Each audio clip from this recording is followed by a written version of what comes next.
সে তার বউকে দিয়ে দেহ ব্যবসা করাইছে, তার বোনদেরকে দিয়ে দেহ ব্যবসা করাইছে। ওর কোনো লেভেল আছে?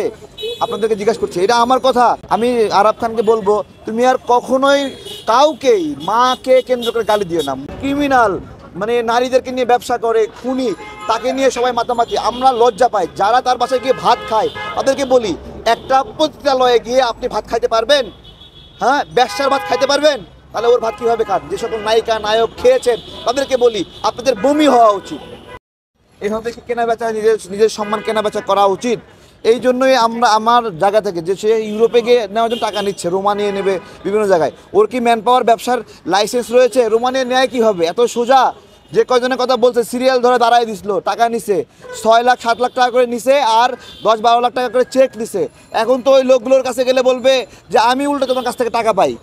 হ্যাঁ, আরাফ খান তো বলতেছে, আরাফ খানের কাছে যারা টাকা পায় তাদেরকে উল্টো আরাফ খান বলতেছে তাদের কাছে নাকি সে টাকা পায়।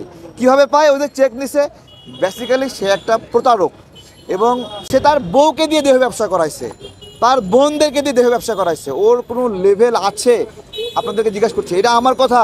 আপনারাই নিউজে লিখছেন, গণমাধ্যমে লিখছেন, প্রথম আলোতে আসছে, ডেইলি স্টারে, যুগান্তরে, দেশ রূপান্তরে, সব জায়গায় আসছে।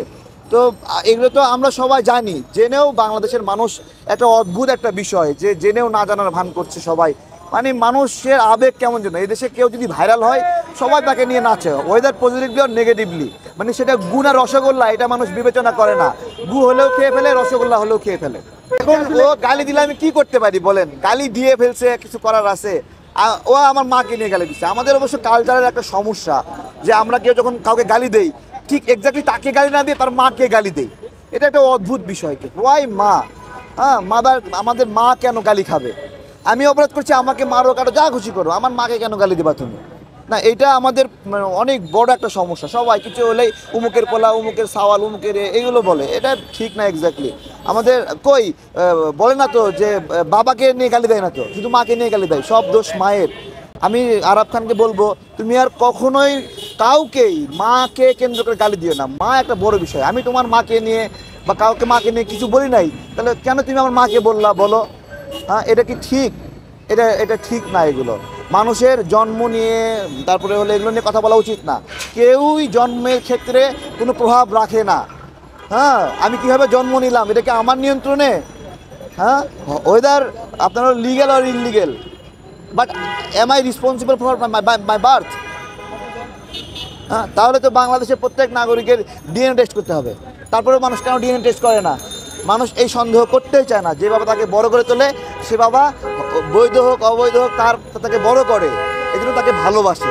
এটা শুধুমাত্র রক্তের সম্পর্ক না, এটা দায়িত্বের সম্পর্ক, তারপরে প্রতিজ্ঞার সম্পর্ক, কমিটমেন্টের সম্পর্ক। তো সে গালি দিয়েছে, তাকে মানুষ বুঝতে পেরেছে। সে গালি না দিলে তাকে তো আপনারা চিনতেন না।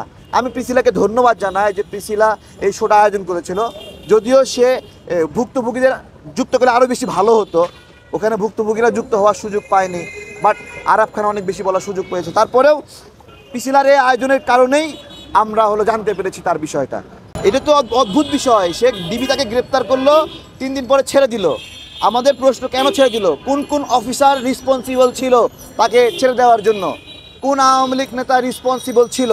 সেগুলো বের হচ্ছে না, তদন্ত হচ্ছে না, হাইকোর্ট নির্দেশ দিচ্ছে না তদন্ত করার জন্য। আমরা এই জন্যই বলছি যে আমি চেষ্টা করছি হাইকোর্টে দৃষ্টি আকর্ষণ করার জন্য, যে কোন কোন অফিসার তাকে দেশ থেকে পালাতে সহযোগিতা করছে, এটা খুঁজে বের করতে হবে। আমরা পেপার কাটিং সব রেডি করেছি। দ্রুত হাইকোর্টে একটা রিট পিটিশন করব, যেখানে এবং আমরা আমাদের পেপার কাটিংগুলো আমরা ইংরেজিতে অ্যাফিডেভিট করেছি। এই ইংরেজি অ্যাফিডেভিটগুলোকে আমরা একসাথে করে আমরা দুবাই গভর্নমেন্টের কাছে দিচ্ছি। দরকার হলে আমি সেখানে যাব, আমি নিজে গিয়ে আমার দুবাই সিআইডির সঙ্গে যোগাযোগ হচ্ছে, কথা হচ্ছে।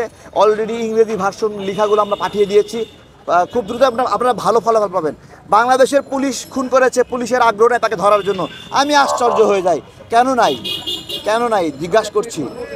এখন আমি তো সেটাই বলছি, আমাদের প্রবাসীরা অনেক সহজ সরল মন নিয়েই তার প্রতি কনভিন্স হয়ে, মানুষ তো কথা দিয়ে সব জয় করে ফেলতে পারে, এরকম একটা পজিশন হয়ে গেছে। তাকে দোয়া করছে, কেউ মদিনায় গিয়ে স্বপ্ন দেখছে, মক্কায় গিয়ে স্বপ্ন দেখছে।